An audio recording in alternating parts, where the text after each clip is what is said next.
Hello friends, welcome to the सुबोजियस academy. साथियों, आज से मैं अपने चैनल पे लूसेंट सब्जेक्टिव बुक स्टार्ट कर रहा हूं और इसमें पहला जो टॉपिक है इतिहास का, यानी कि प्राचीन भारत का इतिहास, इसको मैं स्टार्ट कर रहा हूं। अगर आप लोग को मेरा प्रयास अच्छा लगे और अगर आप लोग ऐसे ही टॉपिक वाइज पूरा लूसेंट पढ़ना चाहते हैं तो प्लीज़ आप लोग कमेंट करके बताइएगा। मैं प्रत्येक दिन आपको लूसेंट सब्जेक्टिव का जितना भी टॉपिक है सब एक एक टॉपिक बहुत अच्छे से करा दूंगा। तो चलिए स्टार्ट करते हैं। हेडिंग डाला हुआ है, आप देख रहे हैं इतिहास। तो इसको हम लोग बहुत अच्छे से पढ़ेंगे। सबसे पहले तो देखेंगे, सबसे पहले हेडिंग डाला है भारत का इतिहास। ठीक है, तो पहले हम लोग भारत का इतिहास संक्षिप्त में जानेंगे क्या है नहीं है, क्या कह रहा है क्वेश्चन। कह रहा है कि उत्तर में हिमालय से लेकर दक्षिण में समुद्र तक फैला यह उपमहाद्वीप भारतवर्ष के नाम से जाना जाता है।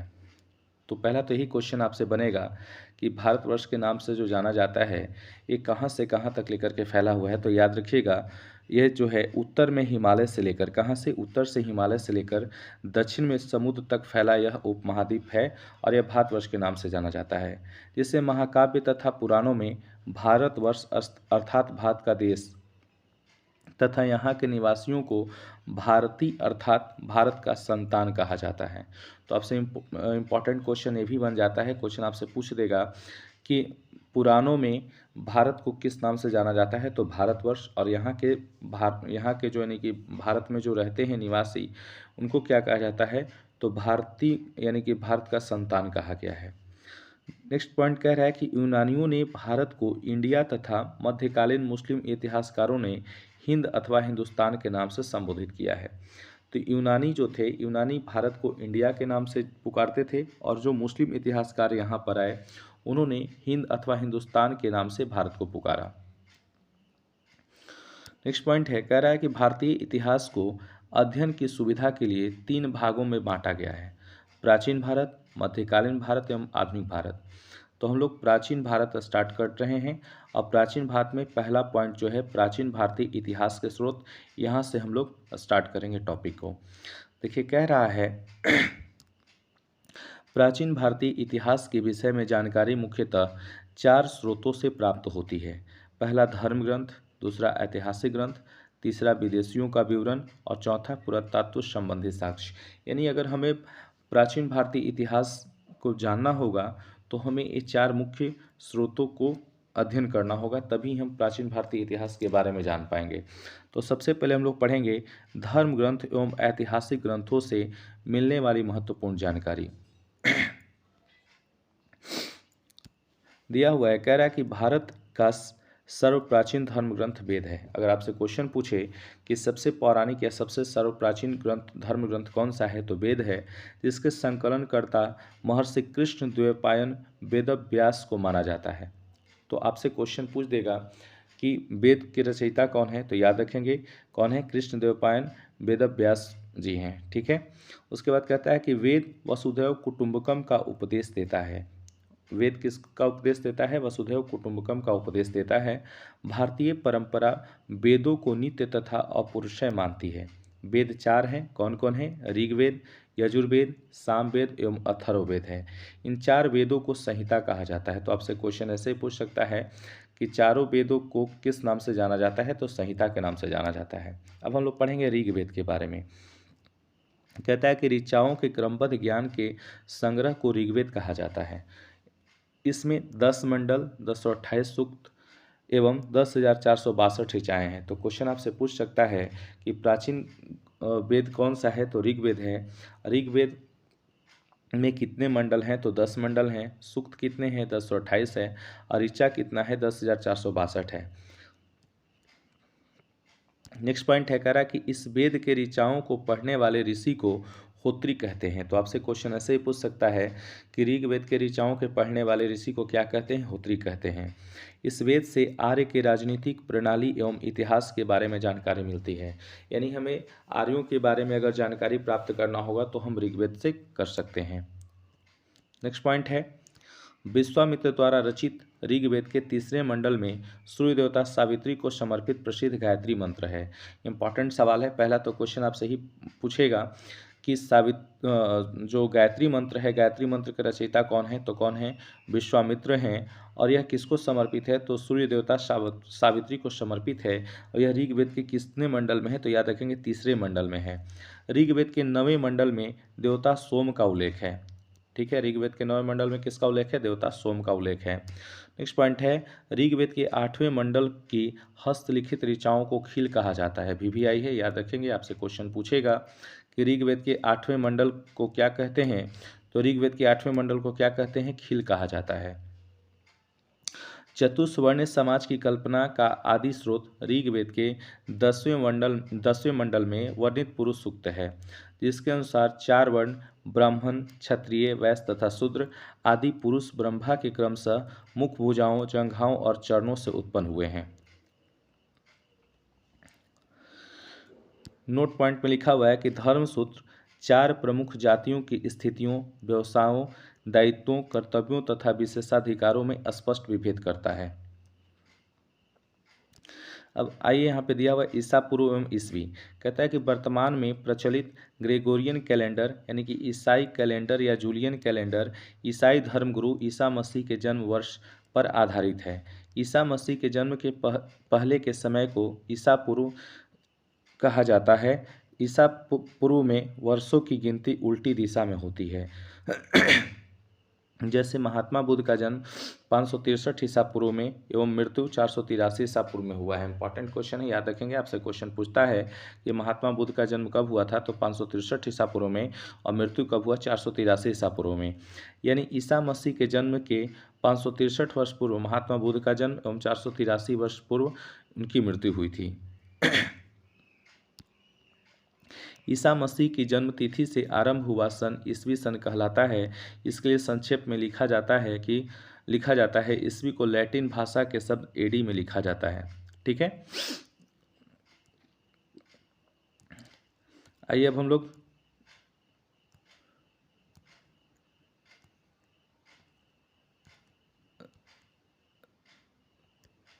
ऋग्वेद के बारे में हम लोग पढ़ लिए। ऋग्वेद के बाद दूसरा हम लोग आते हैं यजुर्वेद। ठीक है, 1 मिनट और देखिएगा। ऋग्वेद में कुछ और पॉइंट है। कहता है कि वामना अवतार के 3 पगों का आख्यान प्राचीनतम स्रोत ऋग्वेद में है। ठीक है, उसके बाद कहता है कि ऋग्वेद में इंद्र के लिए 250 तथा अग्नि के लिए 200 ऋचाओं की रचना की गई है। तो इंपॉर्टेंट सवाल है, आपसे क्वेश्चन पूछ सकता है कि ऋग्वेद में अग्नि के लिए कितना ऋचा है और इंद्र के लिए कितना ऋचा का अध्ययन है? तो याद रखेंगे, इंद्र के लिए 250 और अग्नि के लिए 200 ऋचाओं की रचना की गई है। नोट, प्राचीन इतिहास के साधन के रूप में वैदिक साहित्य में ऋग्वेद के बाद शतपथ ब्राह्मण का स्थान है। भी आपको इंपॉर्टेंट है, आपसे यहाँ से भी क्वेश्चन बनता है। चलिए अब नेक्स्ट आते हैं हम लोग यजुर्वेद पे। कहता है कि सस्वर पाठ के लिए मंत्रों तथा बलि के समय अनुपालन के लिए नियमों का संकलन यजुर्वेद कहलाता है।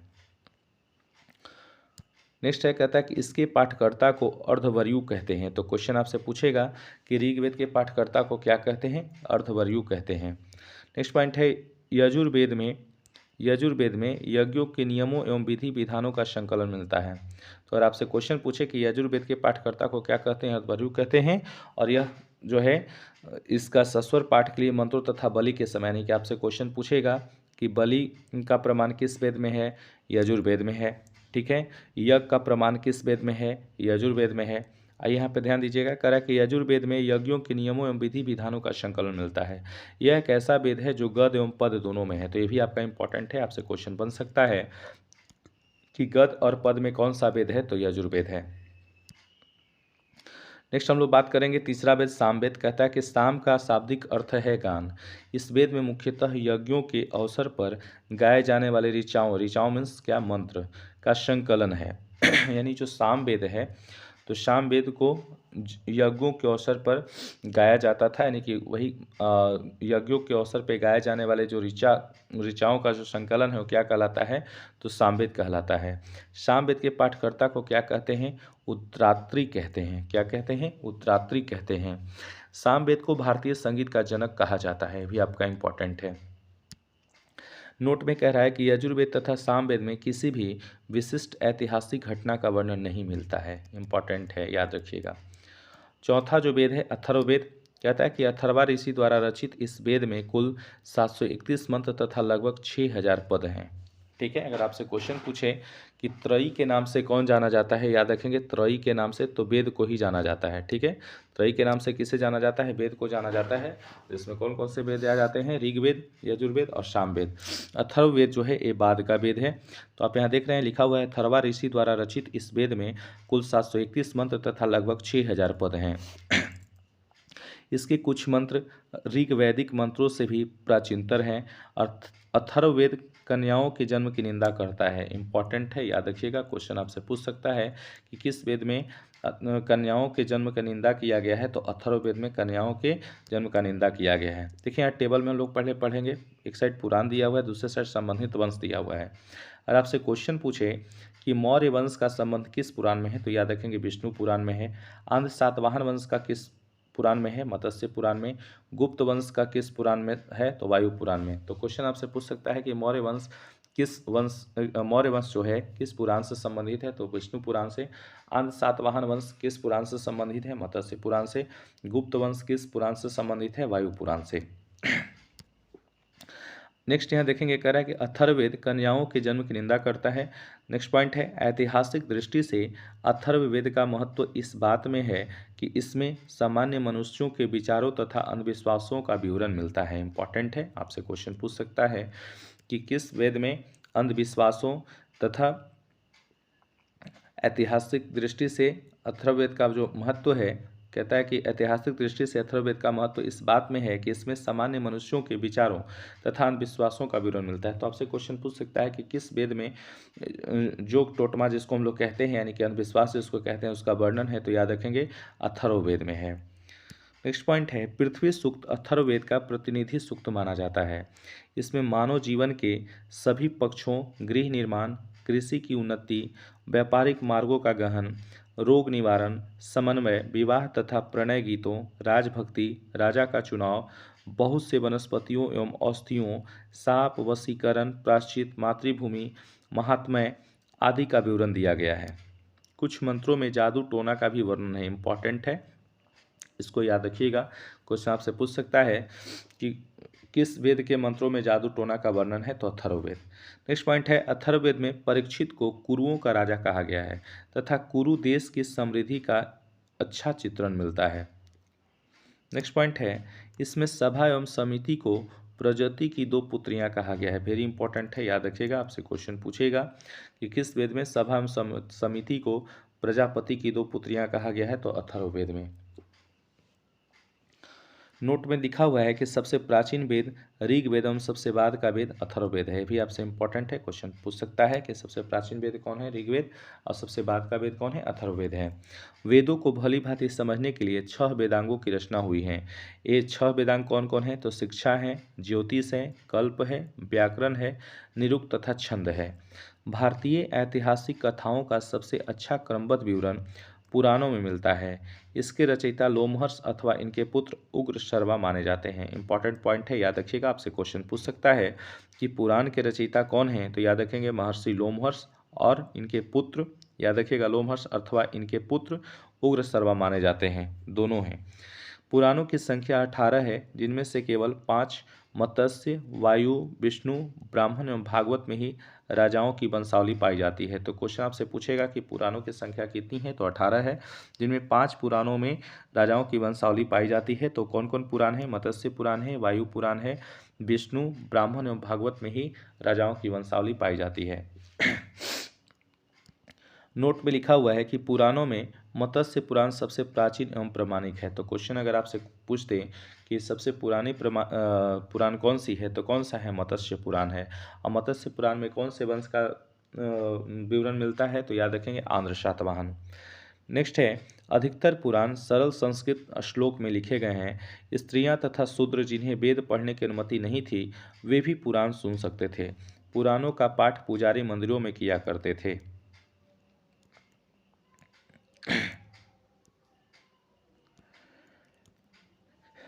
नेक्स्ट हम लोग देखेंगे, लिखा हुआ पॉइंट कि स्त्री की सर्वाधिक गिरी हुई स्थिति मैत्रेयी संहिता से प्राप्त होती है, जिसमें जुआ और शराब की भांति स्त्री को पुरुष का तीसरा मुख्य दोष बताया गया है। तो क्वेश्चन आपसे पूछ सकता है कि जुआ और शराब की भांति स्त्री को पुरुष का तीसरा मुख्य दोष बताया गया है, ये किस संहिता से लिया गया है? तो याद रखेंगे मैत्रेयनी संहिता से लिया गया है। कहाँ से लिया गया है? मैत्रेयनी संहिता से लिया गया है। नेक्स्ट पॉइंट है शतपथ ब्राह्मण में स्त्री को पुरुष का अर्धांगिनी कहा गया है। शतपथ ब्राह्मण में पुरुष को क्या कहा गया है?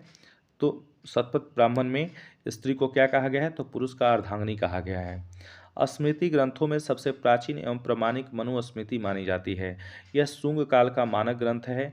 नारद स्मृति गुप्त युग के विषय में जानकारी प्रदान करता है। इंपॉर्टेंट है, आपसे क्वेश्चन पूछेगा कि गुप्त काल के विषय में जानकारी कौन सी स्मृति प्राप्त कराता है? तो याद रखेंगे नारद स्मृति। और सबसे प्रमाणिक या सबसे पुरानी स्मृति ग्रंथ कौन सी है? तो मनुस्मृति है। नेक्स्ट पॉइंट देखेंगे, जातक में बुध की पूर्व जन्म की कहानी वर्णित है। तो क्वेश्चन आपसे पूछ सकता है कि बुध की पूर्व जन्म की कहानी किसमें वर्णित है? तो जातक में है। हीनयान का प्रमुख ग्रंथ कथा वस्तु है। देखिए बौद्ध धर्म में दो शाखाएं हीनयान और महायान है। तो हीनयान का जो प्रमुख ग्रंथ है वो कौन सा है? कथा वस्तु है, जिसमें महात्मा बुद्ध का जीवन चरित अनेक कथानकों के साथ वर्णित है। जैन साहित्य को आगम कहा जाता है, भी इंपॉर्टेंट है, याद रखिएगा, आपसे क्वेश्चन पूछेगा कि निम्न में से किसे आगम कहा जाता है? तो जैन साहित्य को क्या कहा जाता है? आगम कहा जाता है। जैन धर्म का प्रारंभिक इतिहास कल्प सूत्र से ज्ञात होता है। जैन ग्रंथ भगवती सूत्र में महावीर के जीवन कृत्यों तथा अन्य समकालिकों के साथ उनके संबंधों का विवरण मिलता है। देखिए मैं आपको बता दूं, आज से मेरा एक पहला वीडियो है लूसेंट का, और अगर आपको मेरा प्रयास अच्छा लगेगा तो आप लोग कमेंट करके बताइएगा। मैं आपको आधुनिक भारत, प्राचीन भारत और मध्यकालीन भारत, इसके साथ पॉलिटी यानी कि संविधान, ज्योग्राफी, जितना भी लूसेंट का टॉपिक है एक एक करके मैं सारा वीडियो डाल दूंगा। तो प्लीज़ आप लोग बताइएगा कि मेरा प्रयास आप लोग को कैसा लगा। तो आइए नेक्स्ट पॉइंट को देखेंगे हम लोग। कहता है कि अर्थशास्त्र के लेखक चाणक्य यानी कौटिल्य या विष्णुगुप्त, याद रखिएगा चाणक्य का उपनाम कौटिल्य भी है, विष्णुगुप्त भी है, तीनों ने ही अर्थशास्त्र को लिखा है। तो कहता है कि अर्थशास्त्र के लेखक चाणक्य हैं। यह 15 अधिकरणों एवं 180 प्रकरणों में विभाजित है। तो क्वेश्चन आपसे पूछ सकता है कि अर्थ जो चाणक्य द्वारा लिखा गया अर्थशास्त्र है, पहला तो क्वेश्चन ही बनेगा कि चाणक्य द्वारा लिखा गया अर्थशास्त्र किससे संबंधित है? तो याद रखिएगा ये राजनीतिक पुस्तक है और यह 15 अधिकरणों एवं 180 प्रकरणों में विभाजित है। इससे मौर्यकालीन इतिहास की जानकारी प्राप्त होती है। नेक्स्ट पॉइंट, संस्कृत साहित्य में ऐतिहासिक घटनाओं को क्रमबद्ध लिखने का सर्वप्रथम प्रयास कल्हण के द्वारा किया गया है। कल्हण द्वारा रचित पुस्तक राजतरंगिणी है, जिसके संबंध कश्मीर के इतिहास से है। इंपॉर्टेंट है, याद रखिएगा, क्वेश्चन आपसे पूछता है कि राजतरंगिणी के रचयिता कौन है? तो कल्हण है। और संस्कृत साहित्य में ऐतिहासिक घटनाओं का क्रमबद्ध लिखने का सर्वप्रथम प्रयास किसने किया है? तो कल्हण ने ही किया है। और किस पुस्तक में किया है? तो राजतरंगिणी में किया है। और राजतरंगिणी में कश्मीर के राजाओं का इतिहास वर्णित है। नेक्स्ट पॉइंट है अरबों के सिंध विजय का वृत्तांत चचनामा में है, जिसके लेखक कौन है? अली अहमद है। तो याद रखिएगा चचनामा के लेखक कौन है? अली अहमद है। और अरबों के सिंध विजय का वृत्तांत चचनामा में सुरक्षित है। आपसे क्वेश्चन पूछ सकता है। नेक्स्ट पॉइंट है अष्टाध्यायी। कहता है संस्कृत भाषा व्याकरण की प्रथम पुस्तक, क्वेश्चन आपसे पूछेगा कि संस्कृत भाषा व्याकरण की प्रथम पुस्तक कौन है? अष्टाध्यायी है और इसके लेखक पाणिनि हैं। इससे मौर्य के पहले का इतिहास तथा मौर्य युगीन राजनीतिक व्यवस्था की जानकारी प्राप्त होती है। तो क्वेश्चन आपसे पूछेगा कि अष्टाध्यायी में क्या पता चलता है या किसके इतिहास के बारे में वर्णन है? तो मौर्य युग से पहले के इतिहास और मौर्य युगीन राजनीतिक अव्यवस्था की जानकारी भी इससे प्राप्त होती है। किससे? अष्टाध्यायी से। और अष्टाध्यायी क्या है? संस्कृत व्याकरण की एक पुस्तक है। नेक्स्ट पॉइंट है कात्यायन की गार्गी संहिता एक ज्योतिष ग्रंथ है, फिर भी इसमें भारत पर होने वाले यवन आक्रमण का उल्लेख मिलता है। पतंजलि पुष्यमित्र शुंग के पुरोहित थे। इनके महाभाष्य से शुंगों के इतिहास का पता चलता है। तो क्वेश्चन आपसे पूछेगा कि पतंजलि किसके गुरु थे? तो याद रखेंगे पुष्यमित्र शुंग के पुरोहित थे और पतंजलि ने ही महाभाष्य को लिखा है, जिससे शुंगों के इतिहास के बारे में पता चलता है। अब हम लोग पढ़ेंगे विदेशी यात्रियों से मिलने वाले प्रमुख जानकारी। तो सबसे पहले देखेंगे कि यूनानी रोमन लेखक। तो यूनानी रोमन लेखक में पहला था टेसियस। कहता है कि टेसियस ईरान का राजवैद्य था। भारत के संबंध में इसका विवरण आश्चर्यजनक कहानियों से परिपूर्ण होने का कारण अविश्वसनीय है। तो क्वेश्चन आपसे पूछेगा कि टेसियस कहाँ का लेखक था या कहाँ का रहने वाला था, तो याद रखेंगे यह ईरान का था और इसकी पेशा क्या थी, तो यह एक राजवैद्य था। दूसरा हेरोडोटस, कहता है कि इसे इतिहास का पिता कहा जाता है। इसने अपनी पुस्तक हिस्टोरिका में 5वीं शताब्दी ईसा पूर्व के भारत फारस फारस मीन्स ईरान के संबंध का वर्णन किया है, परंतु इसका विवरण भी अनुश्रुतियों एवं अफवाहों पर आधारित है। सिकंदर के साथ आने वाले लेखकों में निरियाकस, आनेसिक्रिटस तथा अस्टियोबुलस के विवरण अधिक प्रामाणिक एवं विश्वसनीय है। तो क्वेश्चन आपसे पूछेगा कि सिकंदर के साथ आने वाले लेखक कौन कौन थे, तो याद रखेंगे निरियाकस था, अनिस्क्रेटस था और अस्टियोबुलस था। नेक्स्ट है मेगास्थनीज, ये भी आई है, रट लीजिएगा इसके पॉइंट को। कहता है कि यह सेल्यूकस निकेटर का राजदूत था जो चंद्रगुप्त मौर्य के राज दरबार में आया था। इसने अपनी पुस्तक इंडिका में मौर्य युगीन समाज एवं संस्कृति के विषय में लिखा है। तो याद रखिएगा मेगास्थनीज चंद्रगुप्त मौर्य के दरबार में आया था। अब यह सेल्यूकस निकेटर कौन था, तो याद रखिएगा सिकंदर महान का सेनापति था, और सिकंदर महान के सेनापति जो था सेल्यूकस निकेटर, उसी का राजदूत था मेगास्थनीज। ये किसके दरबार में आया था, चंद्रगुप्त मौर्य के दरबार में आया था। अब इसने क्या लिखा है, इंडिका लिखा है, और इंडिका में मौर्य युगीन समाज के बारे में लिखा गया है। सॉरी, क्षमा कीजिएगा। मैं आपको बता दूं कि मैं अपने इस चैनल पे सुबोध जीएस एकेडमी के यूट्यूब चैनल पे एनसीईआरटी सार संग्रह का बुक, स्पीडी साइंस का बुक और लेटेस्ट जितने भी मार्केट में बुक आता है सभी का मैं वीडियो बना करके डालता हूं, और एक एक चैप्टर बना करके डाला भी गया है। आप उसको जा कर के वहाँ से देखिएगा। अगर आप बिहार दरोगा, बीपीएससी टीचर या बीपीएससी या किसी भी अन्य परीक्षा का तैयारी कर रहे होंगे तो आपको उस सारे जितने भी वीडियो डाला गया है सारा वीडियो आपके लिए यूजफुल होगा। चलिए नेक्स्ट पॉइंट पे आते हैं हम लोग, डाइमेकस। तो डाइमेकस के बारे में कहता है कि यह सीरियन नरेश अंतियोकस का राजदूत था जो बिंदुसार के राज दरबार में आया था। तो क्वेश्चन आपसे पूछेगा कि डाइमेकस किसके दरबार में आया था, तो बिंदुसार के दरबार में आया था। इसका विवरण भी मौर्य युग से संबंधित है। और किसका राजदूत था, तो याद रखेंगे सीरियन नरेश अंतियोकस का राजदूत था। कौन था, डाइमेकस। नेक्स्ट है डायनोसियस, यह मिस्र नरेश टॉलमी फिलेडेल्फस का राजदूत था। तो क्वेश्चन आपसे पूछेगा कि डायनोसियस किसका राजदूत था, तो याद रखेंगे फिलेडेल्फस का राजदूत था जो अशोक के दरबार में आया था। तो क्वेश्चन आपसे पूछेगा कि अशोक के दरबार में आने वाला लेखक कौन था, तो डायनोसियस था। नेक्स्ट है टॉलमी। टॉलमी के बारे में कहता है कि इसने दूसरी शताब्दी में भारत का भूगोल नामक पुस्तक लिखी है। तो क्वेश्चन आपसे पूछ सकता है कि भारत का भूगोल के राइटर कौन है, तो कौन है, टॉलमी है। नेक्स्ट है प्लिनी, कहता है कि इसने प्रथम शताब्दी में नेचुरल हिस्ट्री, इंपॉर्टेंट है याद रखिएगा, नेचुरल हिस्ट्री नामक पुस्तक लिखी। इसमें भारतीय पशुओं, पेड़ पौधे, खनिज पदार्थों आदि के बारे में विवरण मिलता है।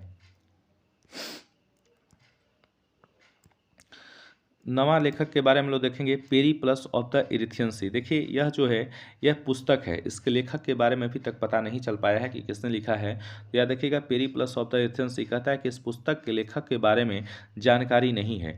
यह लेखक करीब 80 ईस्वी में हिंद महासागर की यात्रा पर आया था। इसने उस समय के भारत के बंदरगाहों तथा व्यापारिक वस्तुओं के बारे में जानकारी दी है। अब हम लोग बी ग्रुप में पढ़ेंगे चीनी लेखक। चीनी लेखक में सबसे पहले पढ़ेंगे फाहियान के बारे में। कहता है कि फाहियान चीनी यात्री गुप्त नरेश चंद्रगुप्त द्वितीय के दरबार में आया था। इसने अपने विवरण में मध्य प्रदेश के समाज एवं संस्कृति के बारे में वर्णन किया है। इसने मध्य प्रदेश की जनता को सुखी एवं समृद्ध बताया है। यह 14 वर्षों तक भारत में रहा। तो क्वेश्चन आपसे पूछ सकता है कि फाहियान किस राजा के दरबार में आया था, तो चंद्रगुप्त द्वितीय के दरबार में आया था। याद रखिएगा चंद्रगुप्त द्वितीय के दरबार में आया था, याद रखेंगे। और यह कहाँ का यात्री था, तो चीन का यात्री था। अब आपसे क्वेश्चन ये भी पूछ सकता है कि चंद्रगुप्त द्वितीय किस वंश के राजा थे, तो याद रखेंगे गुप्त वंश के राजा थे। इसने मध्य प्रदेश की जनता के बारे में वर्णन किया है, ये भी आप याद रखेंगे। दूसरा चीनी लेखक हम लोग देखेंगे संयुगन। कहता है कि यह 518 ईस्वी में भारत आया। इसने अपने 3 वर्षों की यात्रा में बौद्ध धर्म की प्राप्तियां एकत्रित की है। तो क्वेश्चन आपसे पूछ सकता है कि संयुगन भारत कब आया, तो 518 ईस्वी में भारत आया। और इसने क्या किया, तो इसने 3 वर्षों की यात्रा में बौद्ध धर्म की प्राप्तियां को एकत्रित किया है। नेक्स्ट है वेनसोंग। कहता है कि यह हर्षवर्धन के शासनकाल में भारत आया था। वेनसोंग 629 ईस्वी में चीन से भारतवर्ष के लिए प्रस्थान किया और लगभग 1 वर्ष की यात्रा के बाद सर्वप्रथम वह भारतीय राज्य कपीसा पहुंचा। तो इंपॉर्टेंट है, आपसे क्वेश्चन पूछेगा कि वेन्सोंग किसके दरबार में आया था, तो याद रखेंगे हर्षवर्धन के शासनकाल में आया था, याद रखिएगा। नेक्स्ट आपसे क्वेश्चन अगर पूछे कि हर्षवर्धन की राजधानी कहाँ थी, तो याद रखिएगा कन्नौज का शासक था हर्षवर्धन। नेक्स्ट पॉइंट कहता है कि भारत में 15 वर्षों तक ठहरकर 645 ईस्वी में चीन लौट गया। वह बिहार में नालंदा जिला स्थित नालंदा विश्वविद्यालय में अध्ययन करने तथा भारत में बौद्ध ग्रंथों को एकत्रित करके ले जाने के लिए आया था। यानी आपसे क्वेश्चन भी पूछेगा कि वेन्सोंग कहाँ पे अध्ययन किया भारत में, तो नालंदा विश्वविद्यालय में अध्ययन किया। इसका भ्रमण वृत्तांत सी यूकी नाम से प्रसिद्ध है। देखिए इंपॉर्टेंट क्वेश्चन है, आपसे क्वेश्चन पूछता है कि सी यूकी के लेखक कौन है, तो याद रखिएगा कौन है, तो वेन्सोंग है। सी यूकी नाम से प्रसिद्ध है, जिसमें 138 देशों का विवरण मिलता है। इसने हर्षकालीन समाज, धर्म तथा राजनीति के बारे में वर्णन किया है। इसके अनुसार सिंध का राजा शूद्र था। वेन्सोंग ने बुद्ध की प्रतिमा के साथ साथ सूर्य और शिव की प्रतिमाओं का भी पूजन किया है, इंपॉर्टेंट है। नोट पॉइंट देखेंगे, नोट में कह रहा है कि वेन्सोंग के अध्ययन के समय नालंदा विश्वविद्यालय के कुलपति आचार्य सिलभद्र थे।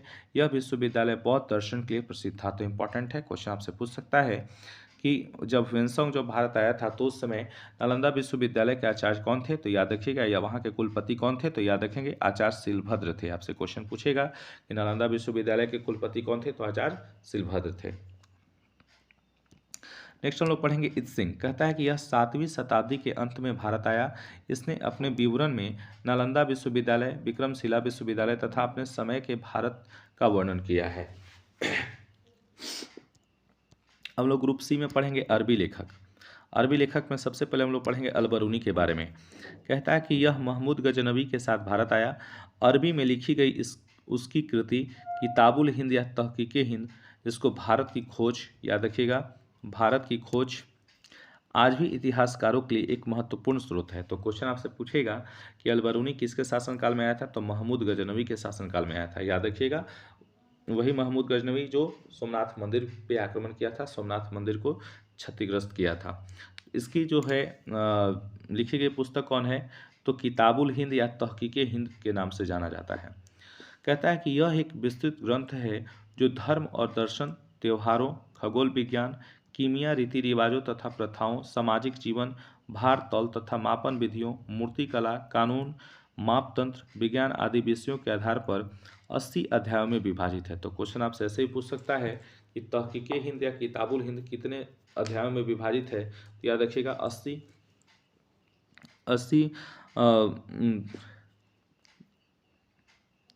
क्षमा कीजिएगा, अगर क्वेश्चन आपसे पूछे कि किताबुल हिंद या फिर तहकीके हिंद कितने अध्यायों में विभाजित है, तो याद रखेंगे 80 अध्यायों में विभाजित है। नेक्स्ट पॉइंट हम लोग देखेंगे। कहता है इसमें राजपूत कालीन समाज, धर्म, रीति रिवाज, राजनीति आदि पर सुंदर प्रकाश डाला गया है। नेक्स्ट लेखक है इब्न बतूता। कहता है कि इसके द्वारा अरबी भाषा में लिखा गया उसका यात्रा वृत्तांत, जिसे रिहला कहा जाता है। याद रखिएगा इब्न बतूता 1333 ईस्वी में मोहम्मद बिन तुगलक के शासनकाल में भारत आया था। ठीक है, 1333 ईस्वी में मोहम्मद बिन तुगलक के शासनकाल में भारत आया था और तुगलक ने इसे दिल्ली का काजी नियुक्त किया था। तो इंपॉर्टेंट सवाल बन जाता है। तो आइए इसके बारे में पहले हम लोग पढ़ें। इब्न बतूता इसने कौन सी पुस्तक लिखा है, रिहला नामक पुस्तक लिखा है। 14वीं शताब्दी में भारतीय उपमहाद्वीप के सामाजिक तथा सांस्कृतिक जीवन के विषय में बहुत ही प्रचुर तथा सबसे रोचक जानकारियां देता है। 1333 ईस्वी में दिल्ली पहुंचने पर इसकी विद्वता से प्रभावित होकर सुल्तान मोहम्मद बिन तुगलक ने उसे दिल्ली का काजी, यानी कि काजी अर्थात न्यायाधीश नियुक्त किया। तो क्वेश्चन आपसे पूछ सकता है कि किस लेखक को एमबीटी ने, मोहम्मद बिन तुगलक ने दिल्ली का काजी या न्यायाधीश नियुक्त किया था, तो याद रखेंगे इब्न बतूता। अब कुछ अन्य लेखक हैं, अन्य लेखक के बारे में हम लोग पढ़ेंगे। अन्य लेखक में सबसे पहले हैं तारानाथ। कहता है कि यह एक तिब्बती लेखक था। इसने कंग्यूर तथा तंग्यूर नामक ग्रंथ की रचना की है। इससे भारतीय इतिहास के बारे में जानकारी मिलती है। तो कंग्यूर तंग्यूर से क्या मिलता है, तो भारतीय इतिहास के बारे में जानकारी मिलती है। दूसरा है मार्को पोलो। कहता है यह 13वीं शताब्दी के अंत में पांड्य देश की यात्रा पर आया। इसका विवरण पांड्य इतिहास के अध्ययन के लिए उपयोगी है। हम लोग नेक्स्ट देखेंगे पुरातत्व संबंधी साक्ष्य मिलने वाली जानकारी। थोड़ा सा स्कोर छोटा कर ले। देखिए कहता है पुरातत्व संबंधी साक्ष्य मिलने वाली जानकारी, कहता है कि 1400 ईसा पूर्व के अभिलेख बोगाज कुई, जिसको एशिया माइनर से वैदिक देवता मित्र, वरुण, इंद्र और नासत यानी अश्विनी कुमार के नाम से मिलते हैं।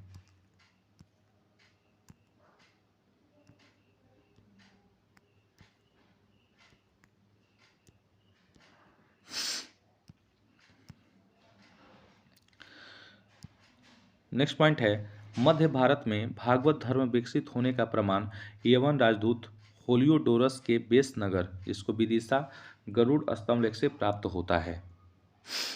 नेक्स्ट पॉइंट है, सर्वप्रथम भारतवर्ष का जिक्र हाथी गुफा अभिलेख में है। VVI पॉइंट है, आपसे क्वेश्चन पूछ सकता है कि सर्वप्रथम भारतवर्ष का जिक्र किस अभिलेख में होता है, तो हाथी गुफा अभिलेख में होता है। और हाथी गुफा अभिलेख किसने लिखवाया, तो याद रखिएगा कलिंग राजा खारवेल। किसने, कलिंग राजा खारवेल ने, याद रखेंगे खारवेल। ठीक है, इंपॉर्टेंट पॉइंट है। नेक्स्ट पॉइंट है, कहता है कि सर्वप्रथम दुर्भिक्ष का जानकारी देने वाला अभिलेख सहगौरा अभिलेख है। इस अभिलेख में संकट काल में उपयोग हेतु खाद्यान्न सुरक्षित रखने का भी उल्लेख है। तो क्वेश्चन आपसे पूछ सकता है कि अकाल के समय खाद्यान्न को सुरक्षित रखने का प्रमाण किस अभिलेख से मिलता है, तो याद रखेंगे कि सहगौरा अभिलेख में है। नेक्स्ट पॉइंट है, सर्वप्रथम भारत पर होने वाले हून आक्रमण की जानकारी भीतरी स्तंभ लेख से प्राप्त होती है। तो ये भी इंपॉर्टेंट है, आपसे क्वेश्चन पूछ सकता है कि सर्वप्रथम भारत पर होने वाले आक्रमण किस अभिलेख से प्राप्त होता है। हून आक्रमण जो हुआ था सबसे पहले भारत में, किस अभिलेख से प्राप्त होता है, तो याद रखेंगे भीतरी स्तंभ लेख से। नेक्स्ट जो पॉइंट है ये भी VVI है, याद रखिएगा। क्वेश्चन आपसे पूछ सकता है कि सती प्रथा का पहला लिखित साक्ष्य एरन अभिलेख से प्राप्त होता है। एरन अभिलेख किसके शासनकाल में लिखा गया, तो भानुगुप्त। याद रखेंगे, आपसे क्वेश्चन पूछ सकता है कि सती प्रथा का प्रथम या पहला साक्ष्य कहाँ से मिलता है, तो एरन अभिलेख से प्राप्त होता है। नेक्स्ट पॉइंट है, सातवाहन राजाओं का पूरा इतिहास उनके अभिलेखों के आधार पर लिखा गया है। ये भी इंपॉर्टेंट है। रेशम बुनकरों की श्रेणियों की जानकारी मंदसौर अभिलेख से प्राप्त होती है। नेक्स्ट पॉइंट है, कश्मीरी नवपाषाणिक पुरास्थल बुर्जहोम से गर्तावर्ष का मतलब होता है गड्ढा का घर का साक्ष्य मिला है। इनमें उतरने के लिए सीढ़ियाँ होती थी। प्राचीनतम सिक्कों को आहत सिक्के कहा जाता है। इंपॉर्टेंट है, आपसे क्वेश्चन पूछ सकता है कि किन सिक्कों को आहत सिक्के कहते हैं, तो प्राचीनतम सिक्कों को आहत सिक्के कहते हैं। इसी को साहित्य में कासार्पण भी कहा गया है। सर्वप्रथम सिक्कों पर लेख लिखने का कार्य यवन शासकों ने किया। समुद्रगुप्त की बीना बजाती हुई मुद्रा वाले सिक्के से उसके संगीत प्रेमी होने का प्रमाण मिलता है। अरिकमेडु पुदुचेरी के निकट से रोमन सिक्के प्राप्त हुए हैं। नोट, सबसे पहले भारत के संबंध वर्मा यानी सुवर्ण भूमि, वर्तमान में म्यांमार, माल्या, स्वर्णद्वीप, कंबोडिया, कंबोज और जावा यानी यव द्वीप से स्थापित हुए हैं। ठीक है। नेक्स्ट पॉइंट कहता है कि आदि ऐतिहासिक काल, नेक्स्ट पॉइंट सॉरी क्षमा कीजिएगा, अब हम लोग इसमें पढ़ेंगे नेक्स्ट टॉपिक महत्वपूर्ण अभिलेख। ध्यान से देखिएगा, एक साइड अभिलेख है, दूसरे साइड शासक है। पहला है हाथी गुफा अभिलेख, तिथि रहित अभिलेख। ये किसके शासनकाल में लिखा गया, तो याद रखेंगे कलिंग राजा खारवेल। ठीक है, याद करने का मैं आपको शॉर्ट तरीका बता दे रहा हूँ। देखिए हाथी गुफा में एक वर्ड है हाथी, तो आप जानते हैं कि हाथी कौन रखेगा, जो राजा रहेगा। तो ऐसे समझना है कि जो कलिंग का राजा है वो क्या रखा है, हाथी रखा है। तो हाथी गुफा अभिलेख कलिंग राजा खारवेल। दूसरा पॉइंट को देखेंगे, जूनागढ़ जिसको गिरनार अभिलेख कहते हैं, रुद्रदामन। याद रखिएगा रुद्रदामन। जूनागढ़ अभिलेख से कौन सा शासक संबंधित है, रुद्रदामन। नासिक अभिलेख से कौन संबंधित है, गौतमी बलश्री। प्रयाग स्तंभ लेख से कौन संबंधित है, समुद्रगुप्त। योहल अभिलेख से पुलकेशिन द्वितीय। मंदसौर अभिलेख मालवा नरेश यशोवर्मन। ग्वालियर अभिलेख प्रतिहार नरेश भोज। भीतरी एवं जूनागढ़ अभिलेख स्कंदगुप्त। देवपाड़ा अभिलेख बंगाल शासक विजयसेन। नोट में याद रखिएगा, अभिलेखों का अध्ययन इपिग्राफी कहलाता है। नेक्स्ट पॉइंट है, उत्तर भारत के मंदिरों की कला की शैली नागर शैली एवं दक्षिण भारत के मंदिरों की कला शैली द्रविड़ शैली कहलाती है। तो इम्पॉर्टेंट है, आपसे क्वेश्चन पूछ देगा कि उत्तर भारत के मंदिरों की शैली कौन सी शैली कहलाती है। तो याद रखेंगे, उत्तर भारत के मंदिरों की शैली नागर शैली एवं दक्षिण भारत के मंदिरों की शैली क्या कहलाती है, द्रविड़ शैली कहलाती है। तथा दक्षिणापथ के मंदिरों के निर्माण में नागर और द्रविड़ दोनों शैलियों का प्रभाव पड़ा है। तो इम्पॉर्टेंट सवाल है, आपसे क्वेश्चन पूछेगा कि उत्तर भारत के मंदिर को क्या कहते हैं, तो नागर शैली, और दक्षिण भारत के मंदिरों को क्या कहते हैं, द्रविड़ शैली। और दक्षिणापथ के मंदिरों में नागर और द्रविड़ दोनों शैलियों का जो है प्रभाव पड़ा है, जिसके कारण इसको बेसर शैली कहते हैं। ठीक है। नेक्स्ट है पंचायतन शब्द मंदिर रचना शैली संबंधित है। तो याद रखिएगा, पंचायतन शब्द जो है मंदिर रचना शैली से संबंधित है। एक हिंदू मंदिर तब पंचायतन शैली कहलाता है जब मुख्य मंदिर 4 सहायक मंदिरों से घिरा होता है। पंचायतन मंदिर के उदाहरण कंदरिया महादेव जो खजुराहो में है, ब्रह्मेश्वर मंदिर भुवनेश्वर में, लक्ष्मण मंदिर खजुराहो, लिंगराज मंदिर भुवनेश्वर, दशावतार मंदिर देवगढ़ उत्तर प्रदेश, गोंडेश्वर मंदिर महाराष्ट्र। एक बार फिर से समझिएगा इस पॉइंट को। कहता है कि पंचायतन जो शब्द है मंदिर रचना शैली से संबंधित है। एक हिंदू मंदिर तब पंचायतन शैली कहलाता है जब मुख्य मंदिर 4 सहायक मंदिरों से घिरा होता है। पंचायतन मंदिर के उदाहरण है कंदरिया महादेव मंदिर जो खजुराहो में है, ब्रह्मेश्वर मंदिर भुवनेश्वर, लक्ष्मण मंदिर खजुराहो, लिंगराज मंदिर भुवनेश्वर, दशावतार मंदिर देवगढ़ उत्तर प्रदेश, गोंडेश्वर मंदिर महाराष्ट्र। तो आप देख रहे हैं कि आपका जो पहला जो पॉइंट था, ठीक है, आपका जो पहला जो पॉइंट था ये टोटल क्लियर हो चुका। अब नेक्स्ट जो टॉपिक है, नेक्स्ट टॉपिक हम लोग कल करेंगे। नेक्स्ट टॉपिक आपको बता दें प्रागैतिहासिक काल, तो प्रागैतिहासिक काल हम लोग कल करेंगे। अगर आपको मेरा प्रयास अच्छा लगा हो तो प्लीज़ वीडियो को शेयर कीजिएगा, लाइक कीजिएगा, और जितने भी लोग चैनल को अभी तक सब्सक्राइब नहीं किए हैं वो चैनल को सब्सक्राइब कीजिएगा, क्योंकि जब भी मैं कोई भी वीडियो डालूं तो सबसे पहले आप तक पहुंचे। अगर आपको मेरा प्रयास अच्छा लगा हो तो प्लीज़ कमेंट करके बताइएगा। फिर मैं नेक्स्ट वीडियो बहुत जल्द इसी का प्रागैतिहासिक काल का हो सके तो कल मैं डाल दूंगा, अगर आपका डिमांड हुआ तो। यहीं पे आज सेशन को समाप्त करते हैं। धन्यवाद।